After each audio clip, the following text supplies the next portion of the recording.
નમસ્કાર, ભારત 24 ન્યૂઝમાં આપનું સ્વાગત છે। હવે જોઈએ આજના સમાચાર। ઝાલોદ બીએમ હાઈસ્કૂલમાં વરસતા વરસાદમાં પણ 11મા યોગ દિવસની ઉજવણી કરાઈ। પ્રાંત કચેરી અને નગરપાલિકાના સહયોગથી તાલુકા કક્ષાનો યોગ દિવસ યોજાયો।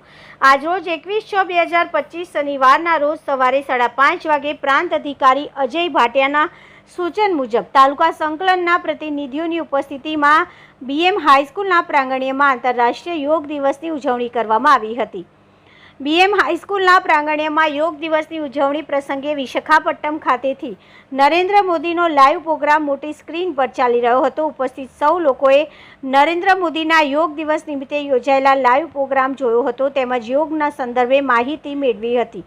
બીએમ હાઈસ્કૂલના ખુલ્લા પ્રાંગણ્યમાં યોગ દિવસની ઉજવણી ચાલી રહી હતી તેમજ ઉપસ્થિત સૌ લોકો યોગ કરી રહ્યા હતા ત્યારે એકાએક વરસાદ પડતા દોડધામ થઈ ગઈ હતી। છતાં યોગ દિવસની ઉજવણી કરવાના દ્રઢ સંકલ્પથી પ્રાંત અધિકારી અજય ભાટિયાના નિર્દેશથી બીએમ હાઈસ્કૂલની બિલ્ડિંગના ખુલ્લા સ્પેસમાં યોગ દિવસની ઉજવણી કરવામાં આવી હતી। પ્રાંત અધિકારી અજય ભાટિયા સાથે વાતચીત કરતા તેઓએ કહ્યું હતું કે યોગ માનવ જીવન માટે ખૂબ જરૂરી છે। યોગ થકી સારું સ્વાસ્થ્ય તેમજ સુખાકારી જીવન જીવી શકાય છે।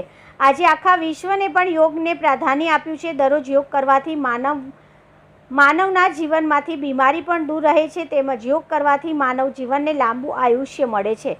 આજના યોગ દિવસ નિમિત્તે પ્રાંત અધિકારી અજય ભાટિયા, નગરપાલિકા ચીફ ઓફિસર બીટી ભાભોર સહિત તાલુકા સંકલનના પ્રતિનિધિઓ, નગરજનો તેમજ બાળકો મોટા પ્રમાણમાં ઉપસ્થિત રહ્યા હતા। આજનો આ 11મો યોગ દિવસ પ્રાંત અધિકારી તેમજ નગરપાલિકાના સહયોગથી તાલુકા કક્ષાનો યોગ દિવસ બીએમ હાઈસ્કૂલ ખાતે યોજાયો હતો। તાલુકા રિપોર્ટર પંકજભાઈ પંડિત।